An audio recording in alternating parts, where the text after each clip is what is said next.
दे तो बढ़िया बेला। अरे रे ठीक नहीं कर लेके साइकिल तू घुरिया बेला भावना दे तो बढ़िया बेला। अरे तो सुन बोला एक काठा धनिया बोनी एक काठा को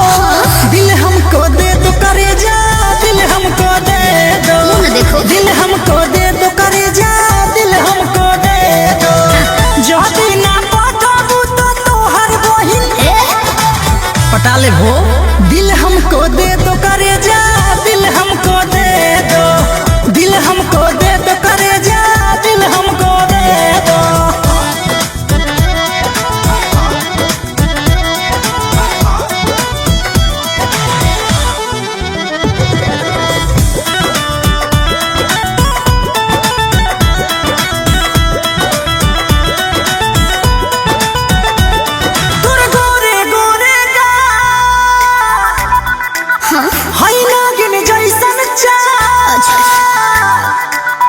अरे जिए ना देला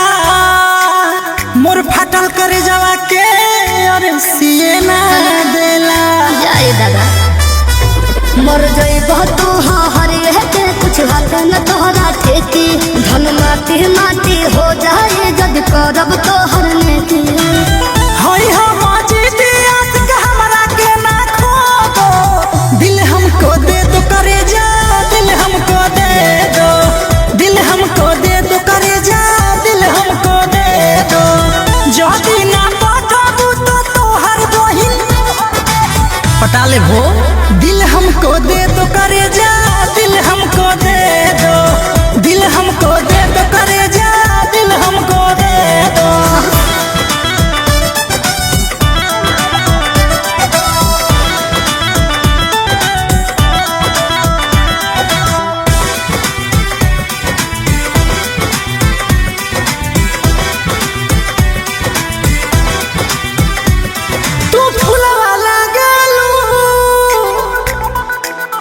गुलगुलवा लागलू और चुलबुलवा लागलू ओठवा से रस चुए रसगुलवा लागलू जाए दादा भोजपुरिया अभिषेक कहम तो कोई रहती हनी माना शिकार न हो खबे हो सरवन जानी बन दीवाना। नहीं नहीं कोई के ना छाती हमर छेदो दिल हमको दे दो करे जा दिल हमको दे दो दिल हमको दे दो करे जा दिल हमको दे दो जो बिना पटाबू तो तोहर बहिन क्या बोले पटा ले भो